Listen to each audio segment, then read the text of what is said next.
దేవుని పరిశుద్ధ నామమునకు ఘనత మహిమ ప్రభావములు కలుగును గాక. హల్లెలూయా.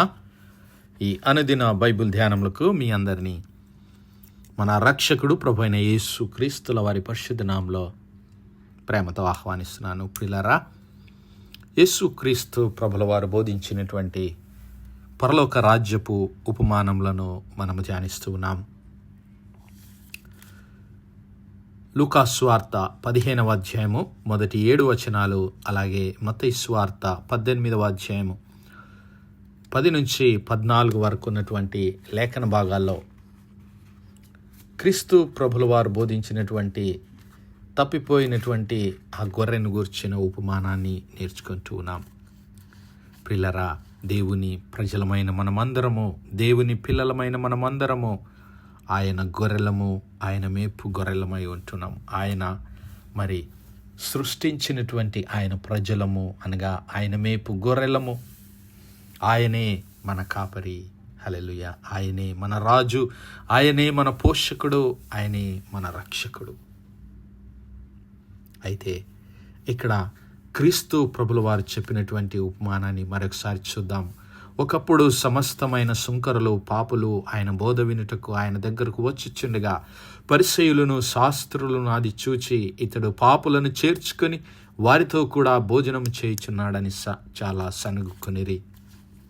అందుకు ఆయన వారితో ఈ ఉపమానం చెప్పెను. మీలో ఏ మనుష్యునికైనా 100 గొర్రెలు కలిగి ఉండగా వాటిలో ఒకటి తప్పిపోయిన ఎడల అతడు 99 అడవిలో విడిచిపెట్టి తప్పిపోయినది దొరకు వరకు దానిని వెదక వెళ్ళడా?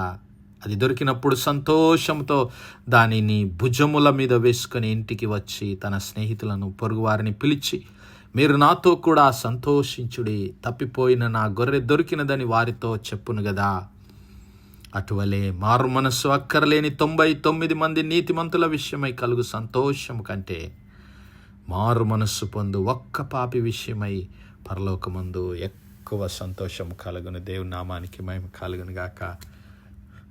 ప్రియులారా, ఇక్కడ యేసు క్రీస్తు ప్రభుల వారు మరి ఆ పరిసయ్యులకు, శాస్త్రులకు ఆయన బోధించినటువంటి ఉపమానము, క్రీస్తు ప్రభుల వారు మనుష్య కుమారుడు నీతిమంతుల కొరకు లోకంలోనికి రాలేదు, కానీ పాపులను వెతికి రక్షించడానికి, నశించిన దానిని వెతికి రక్షించడానికే ఆయన ఈ లోకంలోనికి వచ్చానని వారితో చెప్తున్నాడు. ఎందుకంటే 99 మంది నీతిమంతుల కంటే ఒక పాపి రక్షించబడుట మరి ఆ పరలోకంలో ఎక్కువ ఆనందాన్ని ఇస్తుంది. మరి నీతిమంతులు ఆయనకు అక్కర్లేదా అంటే అలా కాదు. నా సహోదరుడా, నా సహోదరి, నీతిమంతులు ఆయన పక్షమున ఉన్నటువంటి వారు.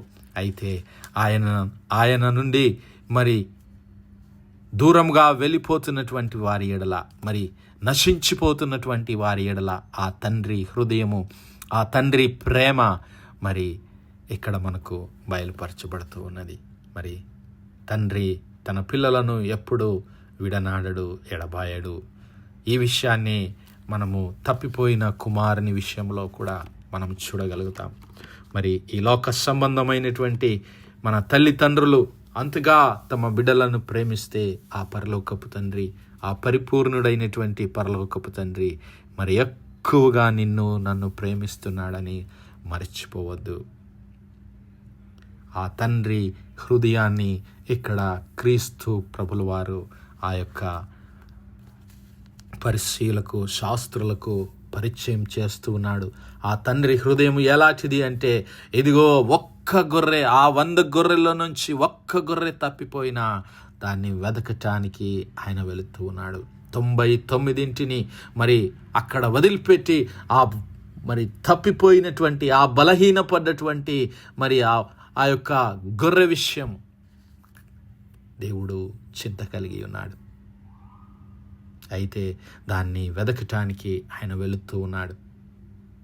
మరి అది దొరికినప్పుడు సంతోషంతో దానిని తన భుజముల మీద వేసుకొని ఇంటికి వచ్చి సంతోషంతో తన స్నేహితులను, పొరుగువారిని పిలిచి, నాతో కూడా సంతోషించండి, తప్పిపోయిన నా గొర్రె దొరికిందని వారితో చెబుతూ ఉన్నాడు. హల్లెలూయా. మరి నా సహోదరుడా, నా సహోదరి, ఆ తప్పిపోయిన గొర్రె ఎవరో కాదు, ఆ తప్పిపోయిన గొర్రెవు నీవు, నేను. అలనాడు ఏదెను తోటలో ఆదాము అవ్వలు మరి దేవుని ఆజ్ఞకు లోబడక, మరి దేవుని ఆజ్ఞను విడిచిపెట్టి సాతాను చేతిలో వారు మోసపోయారు. దేవుడు ఆజ్ఞ ఇచ్చి మరి ఆ ఏదెను తోటలో వారిని ఉంచి ఆ తినకూడదన్నటువంటి ఫలాలను వారు తిని దేవుని సన్నిధిలో మరి దేవుని సన్నిధి నుంచి దూరంగా వారు భయంతో, పాప భయముతో దాక్కుంటూ ఉంటున్నారు. మరి ఎప్పుడైతే వారు దేవుడు తినకూడదని ఆజ్ఞాపించినటువంటి ఫలములు తిన్నారో అప్పుడు వారిద్దరి కన్నులు తెరవబడ్డాయి. వారు దిగంబరులమని తెలుసుకొని అంజూరపు ఆకులు కుట్టి తమకు కట్టడములను చేసుకుంటూ ఉన్నారు. ఆదికాండం 3వ అధ్యాయం 7వ వచనం నుంచి మనం గమనిస్తే, అలాగే 8వ వచనంలో, చల్లపూటన ఆదాము అతని భార్య తోటలో సంచరించుచున్న దేవుడైన యెహోవా స్వరము విని దేవుడైన యెహోవా ఎదుటికి రాకుండా తోట చెట్ల మధ్య దాగుకొనగా దేవుడైన యెహోవా ఆదామును పిలిచి, నీవు ఎక్కడున్నావనెను. అందుకు, నేను తోటలో నీ స్వరము వినినప్పుడు దిగంబరినిగా ఉంటిని గనుక భయపడి దాగుకొంటినా నేను. హల్లెలూయా. చూసారా ప్రియులారా, ఎప్పుడైతే మరి దేవుని ఆజ్ఞకు అవిధేయత చూపాడో పాపములో పడిపోయాడు ఆదాము అవ్వలు. మరి పాపములో ఎప్పుడైతే వారు పడిపోయారో వారి హృదయంలో భయం కలిగింది. ఆ భయము, ఆ పాపము వారిని దేవుని సన్నిధి నుంచి దూరం చేస్తూ ఉంది. అప్పుడు ఆ పాపము వలన వారు దేవుని సన్నిధిలో నుంచి తప్పిపోతూ ఉన్నారు. ఈరోజు నా సహోదరుడా, నా సహోదరి, నీ జీవితం ఎలాగుంది? దేవుని సన్నిధిలో ఏ విషయంలో నీవు తప్పిపోయావు? దేవుడు మరి యొక్క అవకాశాన్ని మన జీవితంలో అనుగ్రహిస్తూ ఉన్నాడు. ఈరోజే మరి రక్షణ సమయము, నేడే అనుకూల దినము. నీవు మరి ఆయన వైపు చూడడానికి ఆయన నిత్యము నీ కోసం వెతుకుతున్నాడు. ఆదామా ఎక్కడున్నావని చల్లపూటన ఏదెను తోటలో ఆదాము కొరకు వెతికిన దేవుడు ఈరోజు, నా కుమారుడా, నా కుమార్తె, నీవెక్కడున్నావు? ఎందుకు ఇంకా నీవు దూరంగా వెళుతూ ఉన్నావని ఆయన నిన్ను ప్రశ్నిస్తున్నాడు. ఆయన నిన్ను పిలుస్తున్నాడు, నీ కోసం వెతుకుతున్నాడు.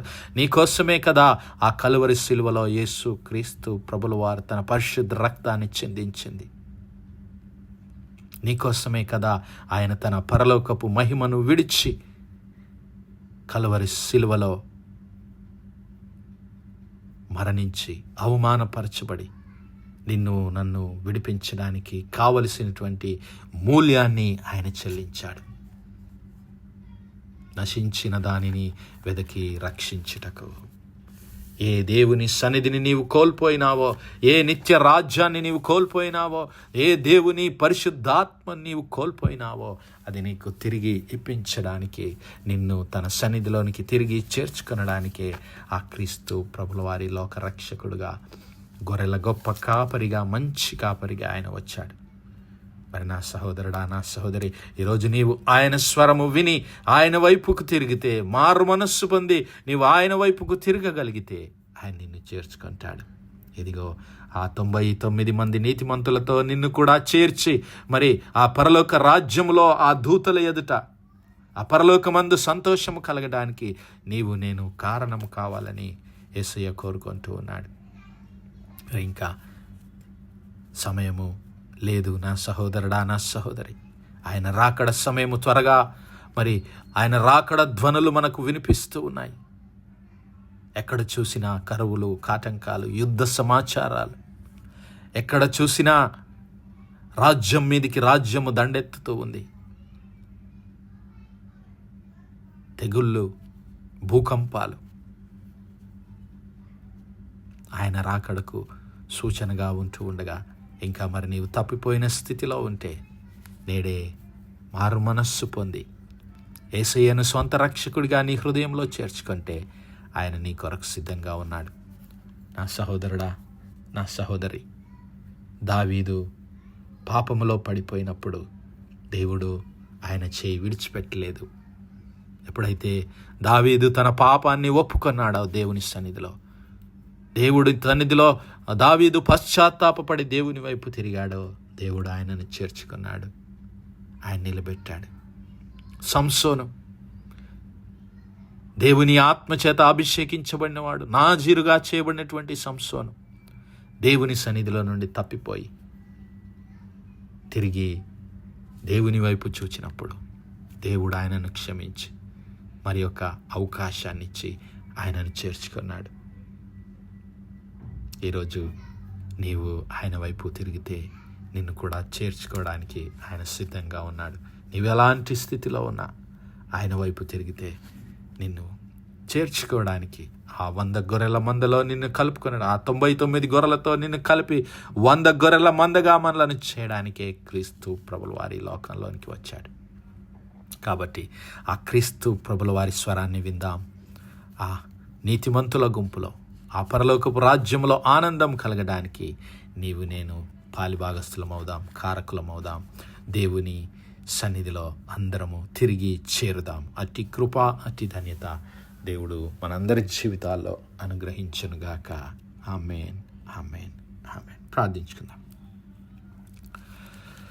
హల్లెలూయా, హల్లెలూయా, హల్లెలూయా, హల్లెలూయా. స్తోత్రము, స్తోత్రము, స్తోత్రము, స్తోత్రములు తండ్రి. అత్యంత కృపాభరితుడవు, అత్యున్నత సింహాసనంపై ఆసీనుడవైన మా ప్రియ పరలోకపు తండ్రి, చిమ్మగలిగిన మా దేవ, సైన్యములకు అధిపతి వాగు మా యెహోవా తండ్రి, కృపా కనికరములు గల మా ప్రభువా, సూర్యోదయం మొదలుకు ఇంత మటుకు మా తండ్రి మీ చల్లని రెక్కల నీడను భద్రపరిచి అయా మరొకసారి మీ ప్రియ కుమారుడు మా ప్రభువైన యేసు క్రీస్తుల వారి పరిశుద్ధ నామములో దేవా మీ కృపా సన్నిధానంలో ప్రార్థించడానికి సజీవ లెక్కలో మమ్మల్ని లెక్కించిన మీ ప్రేమకు వందనాలు, కృతజ్ఞతాస్తుతులు, స్తోత్రాలు, స్తోత్రాలు, స్తోత్రాలయ్యా.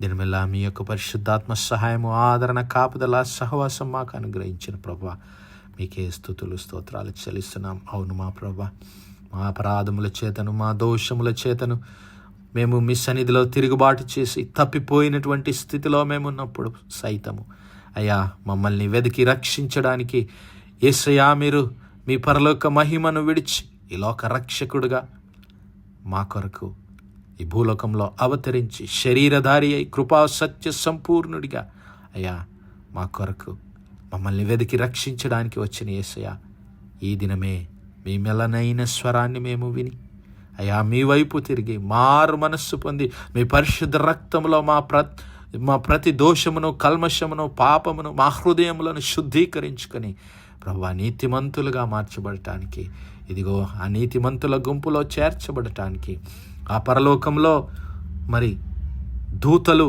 సంతోషించడానికి మేము కారకులమయ్యే కృప వాళ్ళు ప్రతి ఒక్కరికి దయచేయమని వేడుకుంటున్నాము.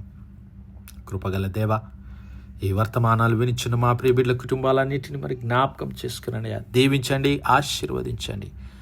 ఇదిగో మా ప్రభువా, దుఃఖంలో, వేదనలో ఉన్నటువంటి బిడ్డలను జ్ఞాపకం చేసుకుని ధైర్యమును, ఆదరణ బిడ్డలకు దయచేయండి ఆయన. మీకు వందనాలు. అనారోగ్యంతో ఆసుపత్రి పడకల మీద ఉన్నటువంటి బిడ్డలను యేసయ్యా మీ గాయపడిన హస్తము చేత ముట్టి సంపూర్ణ స్వస్థత, ఆరోగ్యం, బలమును దయచేయమని వేడుకుంటున్నాం. అవును యేసయ్యా, మీరు మా అందరి దోషముల నిమిత్తము మీరు గాయపరచబడ్డారయ్యా. మా అతిక్రమములను బట్టి మీరు గాయపరచబడ్డారు, మా దోషములను బట్టి మీరు నలుగొట్టబడ్డారు. మా సమాధానార్థమైన శిక్ష మీ మీద పడింది, మీరు పొందిన దెబ్బల చేతనే మాకు స్వస్థత కలిగించినదని దేవా ఈ రాత్రికాల సమయం అందు మేము తెలుసుకొని ఇదిగో మేమందరం గొర్రెల వలె తోవ తప్పిపోయి ఉన్నప్పుడు దేవా మీరు మా ప్రతి పాపమును, దోషమును మీ ప్రియ కుమారుడైన క్రీస్తు ప్రభుల వారిపై నుంచి మమ్మల్ని మీ నిత్య రాజ్యంలో చేర్చుకున్నందుకు మరొకసారి మీకే మహిమ చెల్లిస్తున్నామయ్యా. మీకు వందనాలు ప్రభా.